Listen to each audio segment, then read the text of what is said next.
Tent or Audio, a division of Recorded Books, presents Nasty Politics, The Logic of Insults, Threats, and Incitement, by Thomas Zeitzoff.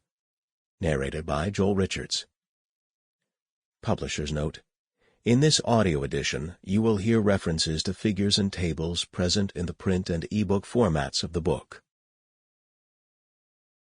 Preface. When I started my Ph.D. at New York University, NYU, I originally planned to study the politics of the American bureaucracy. As I progressed in the program, my research interests changed, and I became interested in conflict and political violence. Yet across my 5 years at NYU, I ended up serving as a TA several times for an undergraduate introductory class on American politics. Maybe this was because I had originally said I wanted to be an Americanist, or, more likely, we had so many Ph.D. students studying comparative politics and international relations that we needed graduate students to cover undergrad classes in American politics. I was taking classes and conducting research on political violence, becoming a comparativist in the process, all while teaching undergraduates about pivotal politics in the U.S. Congress. The contrast between the seemingly stable nature of U.S. politics, with its campaign rules, organized parties, and strong institutions, and places where armed groups were the de facto political parties, was jarring. American institutionalists had their models of legislative bargaining. If you could figure out what the president, the median member of Congress, and the veto override all wanted, you could predict what policy was likely to be enacted in the U.S. I took it for granted that American politics was different, more orderly, and more structured. Part of this stems from the fact that NYU was one of the foremost places to study positive political economy and rational choice. I ended up doing my dissertation research in Accra, Israel, on the 2008 Yom Kippur riots. Accra is a mixed city in northern Israel on the coast that is 2/3 Jewish and 1/3 Palestinian citizens of Israel, Palestinian Israelis. It's known as much for the old city that is buttressed by Ottoman and Crusader-era walls, a UNESCO World Heritage Site, as for the quality of its hummus. The Yom Kippur riots began when a Palestinian resident of Accra, Tawfiq Jamal, drove into a predominantly Jewish neighborhood on Yom Kippur, the holiest day of the year for Jews.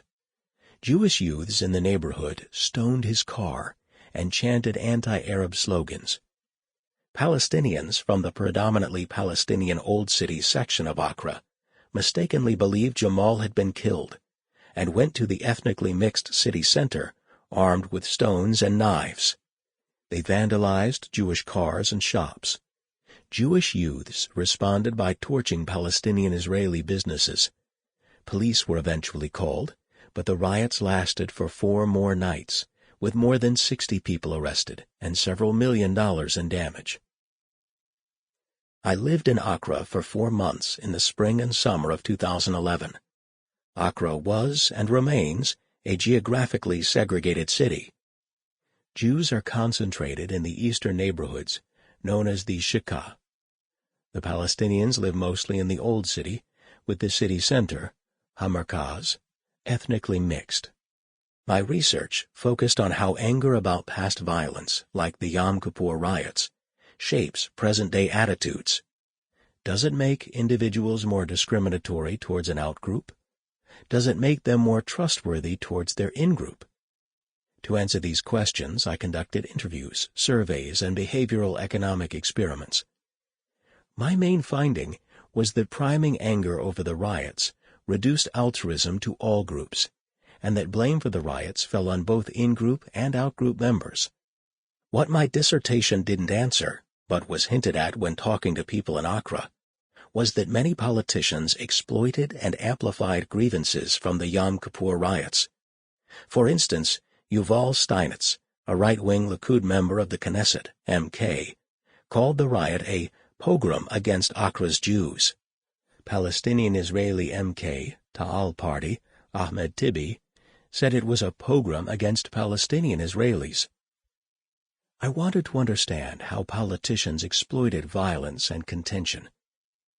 How do politicians use insults, accusations, intimidating statements, incitement, and actual violence against their political opponent?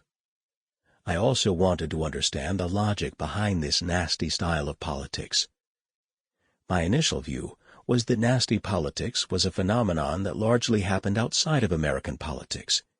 It was something that was a regular feature in places with political violence like Israel, or in less mature democracies like Turkey or Ukraine, but not in the U.S. As an assistant professor, I ended up conducting most of my field research outside of the U.S., including Israel, Turkey, Georgia, Mexico, and Ukraine. But as the 2016 U.S. presidential election approached, I realized a lot of things that I took for granted about the uniqueness of modern U.S. politics, in particular the lack of contention and nastiness, were wrong. In other countries in which I've done research, nasty politics is not some political sideshow, but a prominent rhetorical strategy. For instance, in 2015, Israel's right-wing foreign minister and head of Israel Beitenu, Avigdor Lieberman, spoke about Israel's Palestinian minority. "Those who are against us, there's nothing to be done. We need to pick up an axe and cut off their head. Otherwise we won't survive here." Trump's presidential campaign began with his speech that Mexico was sending rapists across the border, and his presidency ended in January 2021 following a failed coup attempt that culminated in his armed supporters storming the U.S. Capitol in an attempted insurrection. Trump's presidency showed that the factors that made America exceptional, a stable two-party system and strong presidential system, also masked some important facts about American politics that were less exceptional. Scholars of racial politics have long recognized this more violent and contentious nature of U.S. politics. Politicians in the U.S. play the race card and prime threat from minorities and immigrants to try to build coalitions and win elections. The U.S. was thought to be the exception to Juan Linz's argument that strong presidential systems tend to polarize society, are inflexible, and can lead to political instability and coups. But the U.S. is no longer the exception to the rule. Traditionally, comparative politics, the study of places and politics outside the U.S., and American politics have been separate subfields in political science. The contention and nastiness of politics in places like Accra, Israel, are distinct from the well-defined rules of the U.S. Congressional Committee system. Yet, American politics has a lot more in common with the contentious contexts, Israel, Ukraine, and so on, than the subfield boundaries in political science would have us believe. All politics involves comparisons. Why did candidate X do this, but Y did that? We are all comparativists, trying to make sense of why things happened in one place or context and not in another. Name-calling and intimidating statements that happen in Ukraine, Israel, or the U.S. come in different flavors, but there are similar strategies employed. In this book, I take a comparative approach rooted in political violence to study nasty politics.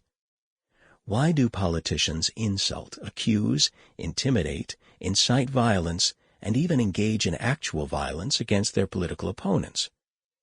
This question is puzzling because there's strong evidence that the public doesn't like nasty politics. Across Ukraine, the U.S., and Israel, I show that there's a strategic logic to the nasty style of politics. Certain personality types are more open to it. It grabs attention and signals toughness in the face of threats. Finally, the threat of actual violence lurks behind nasty politics.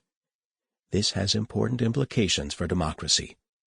Nasty politics influences who runs for office and who drops out, citizens' willingness to participate in politics, and actual violence and political stability.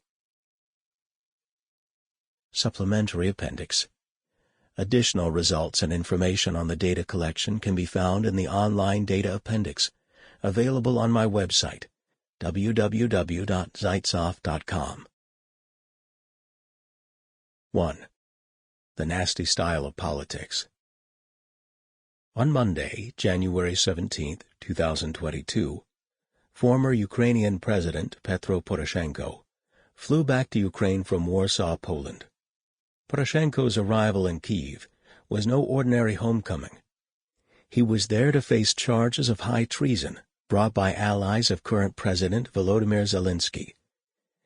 Poroshenko was alleged to have directed and profited from a scheme where Ukrainian state companies bought coal from Russian-backed separatists in Donbass in 2014 to 2015, and thus financed Ukraine's enemies. Ukraine had been at war with Russia and Russian-backed separatists, or as Ukraine designates them, terrorists, in the east in Donbass since 2014, so the charges against Poroshenko were quite serious. Poroshenko and his allies accused the prosecutors of acting shamefully and claimed that the case was a fabricated farce concocted by Zelensky to sideline one of his major rivals, Poroshenko. This was not the first time that Zelensky and Poroshenko had tussled. Back in April of 2019, and ahead of the second-round presidential voting election that featured Poroshenko versus Zelensky, then-President Poroshenko claimed that he, Zelensky, is a Kremlin candidate, a puppet of Kolomoisky. The Kremlin candidate charge was a serious one, given the ongoing war in Donbass. The puppet claim was designed to sting, too. Zelensky had parlayed the success of his popular TV show, Servant of the People, about an ordinary history teacher who becomes president of Ukraine, to a meteoric political rise. The show appeared on the 1+1 channel, which was controlled by the fugitive oligarch Ihor Kolomoisky.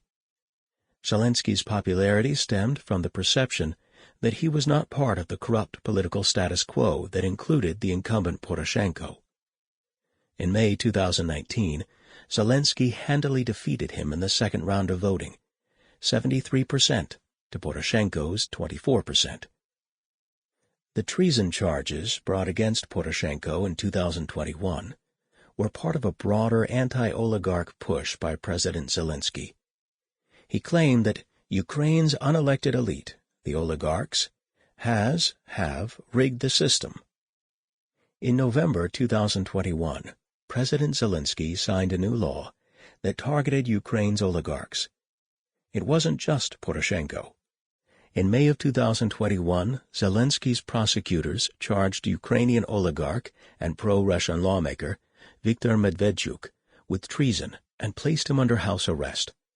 Poroshenko and Medvedchuk were alleged to have colluded on corrupt fuel schemes with Russian separatists in Donbass.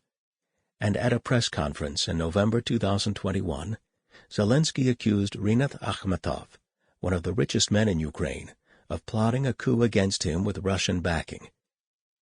To many observers, it looked like President Zelensky was weaponizing questionable accusations and using the pretext of Ukraine's very real problem of oligarchic meddling in politics to cripple his political rivals. The accusations of coup plotting against Akhmetov and treason charges against Medvedchuk and Poroshenko were not happening in a vacuum. Throughout the fall and winter of 2021 and into February 2022, Russia had amassed more than 100,000 troops on the border with Ukraine. While Ukrainians initially downplayed the threat publicly, U.S. and Western intelligence officials became increasingly certain that Russian President Vladimir Putin had decided to invade Ukraine. On February 24, 2022, Russian forces launched missile strikes on targets across Ukraine as Russia poured into Ukraine on multiple fronts. This signaled the start of the large-scale Russian invasion of Ukraine. The 2022 Russian invasion of Ukraine is one of the most important geopolitical events of recent years. It triggered the largest refugee crisis in Europe since World War II. As of May 2022, nearly 30% of Ukraine's population, 12.8 million people, were displaced from their homes, of which 6.8 million had become refugees and fled the country. Ukrainian resistance to the invasion was much stronger than many anticipated, and evidence would emerge of atrocities committed by Russian forces, including torture, rape, and indiscriminate killing of civilians. With the Russian military pounding targets across Ukraine and threatening Kyiv itself, Zelensky's campaign against his domestic political rivals, and especially Poroshenko, would take a pause. During the early weeks of the war, Poroshenko frequently appeared on Western media outlets wearing battle gear and brandishing an AK-47, saying Ukrainians were united against the Russians. But in April and May of 2022, as the war shifted to the east and Donbass, and it became clear that Kyiv would not fall, the détente between Poroshenko and Zelensky faded. Viktor Medvedchuk, the former oligarch and pro-Russian Ukrainian politician who is also accused of treason, testified in a Ukrainian court in May 2022 against Poroshenko. Medvedchuk had escaped house arrest in the early stages of the invasion and was eventually recaptured by Ukrainian forces, allegedly trying to flee the country in April 2022. The large-scale Russian invasion of Ukraine in 2022 could only temporarily stop the nasty style of Ukrainian politics.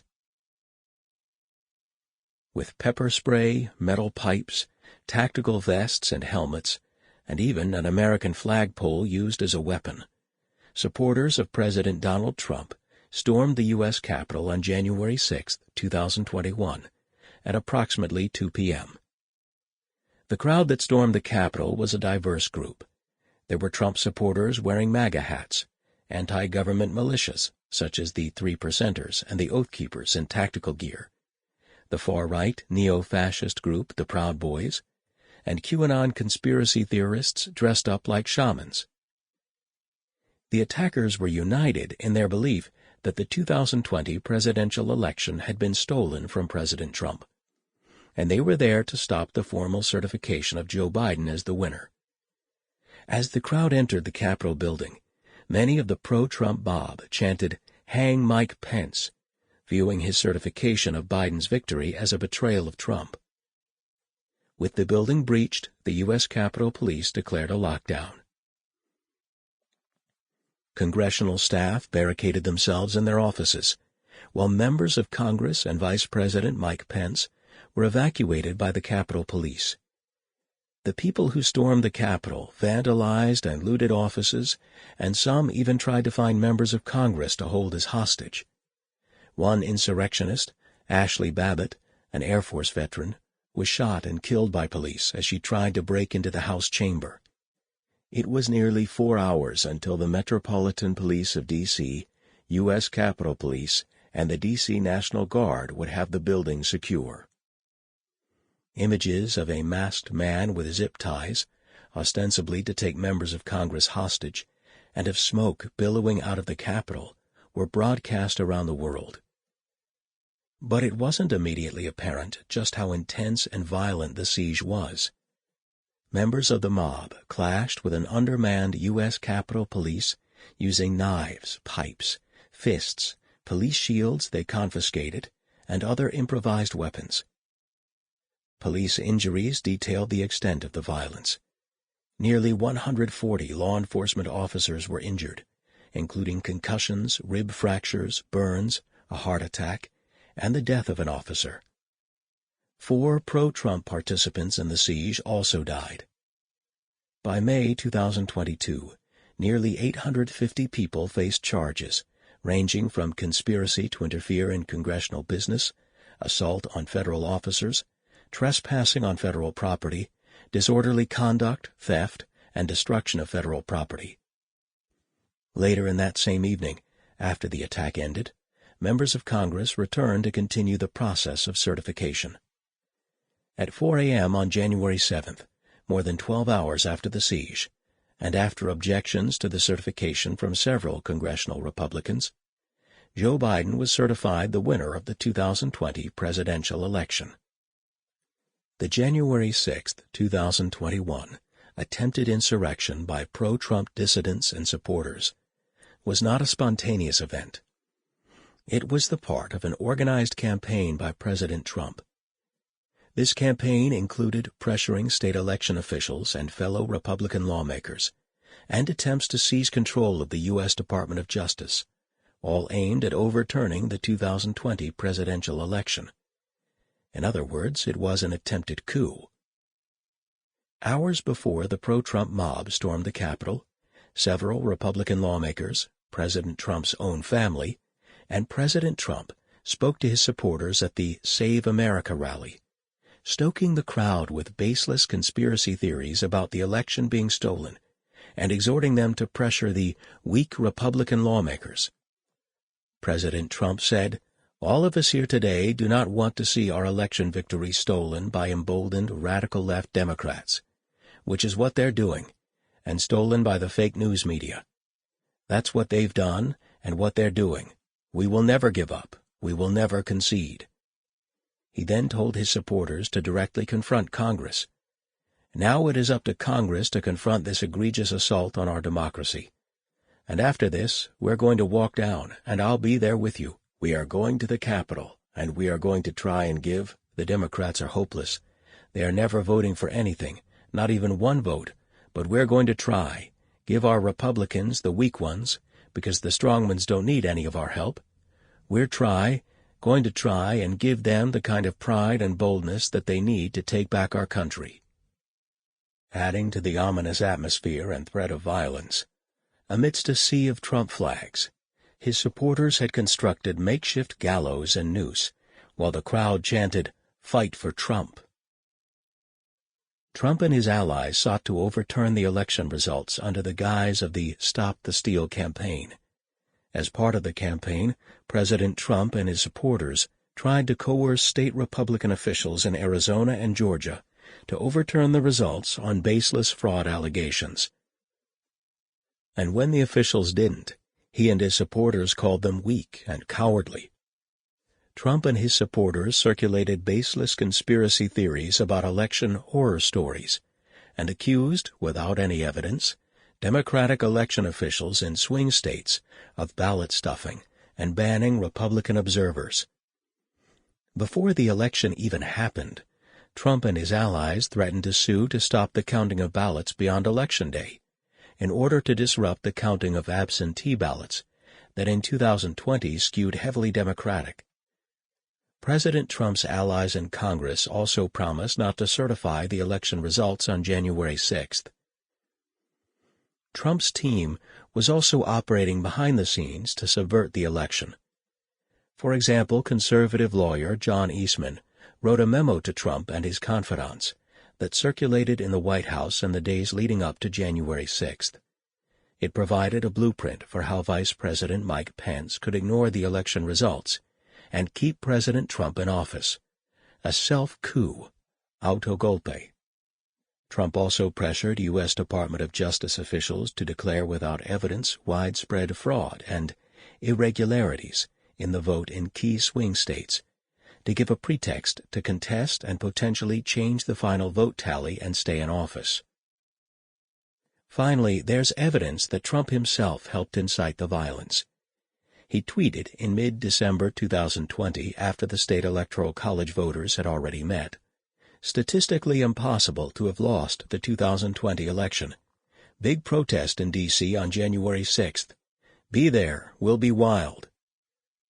The charge that Trump incited an insurrection would form the basis for Democrats to impeach him in the House on January 13, 2021.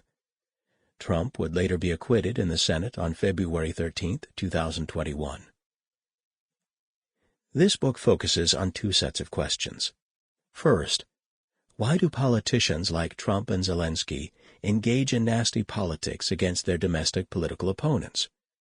Why do they insult them, accuse them of crimes and conspiracies, attempt to intimidate them, encourage violence against them, and in some rare cases, actively attack them with physical violence? These are puzzling questions, since there is good evidence that voters decrease support for politicians who use nasty rhetoric, and are seriously concerned about actual political violence.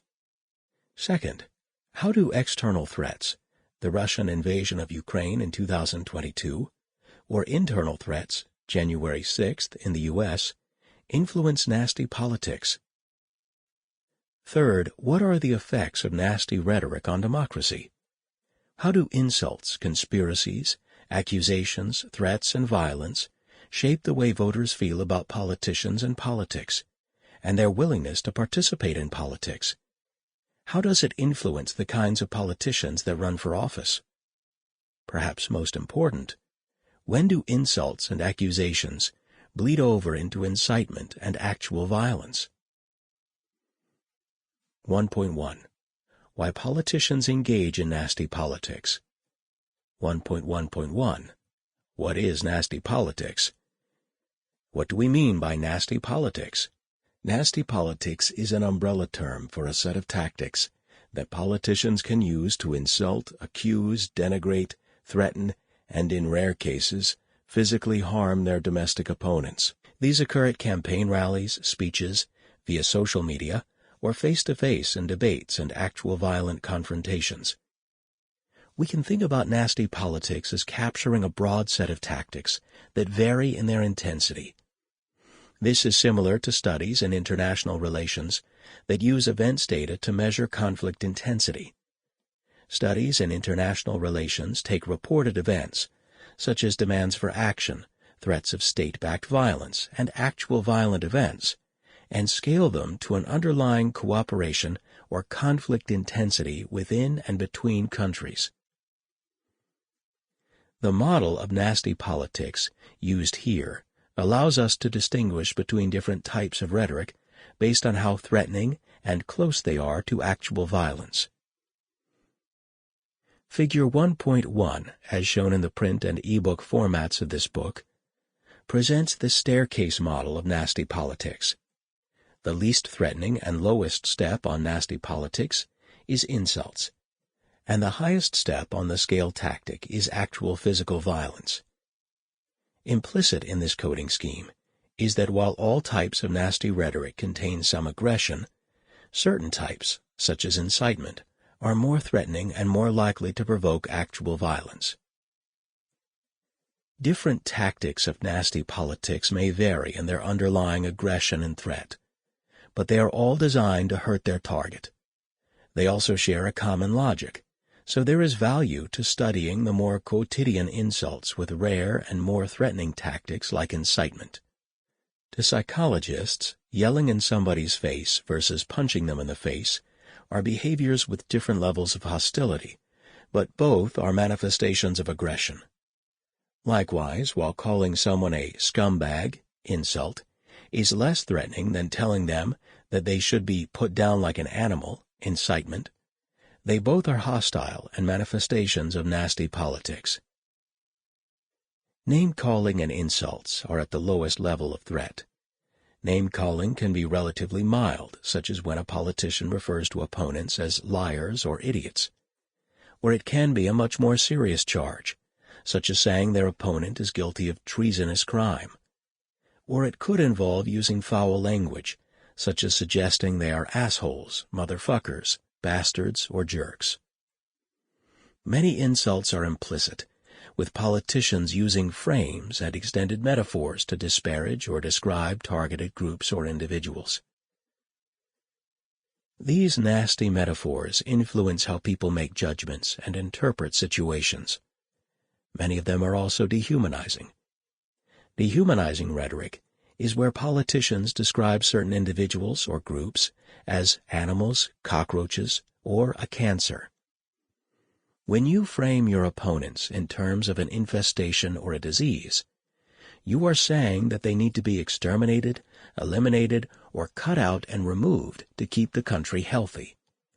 Even referring to other politicians as enemies sets up the logic that they are not to be bargained with or accorded normal rights, but rather treated as a threat to be eliminated. After name-calling and insults come accusations and conspiracy theories. These include accusing opponents of doing something illegal, corrupt, shady, or of engaging generally in bad behavior. It also includes accusing opponents of stoking partisan hatred or violence, promulgating conspiracy theories about opponents, such as saying they are secretly engaged in voter fraud, controlling the economy, or Sample complete. Ready to continue?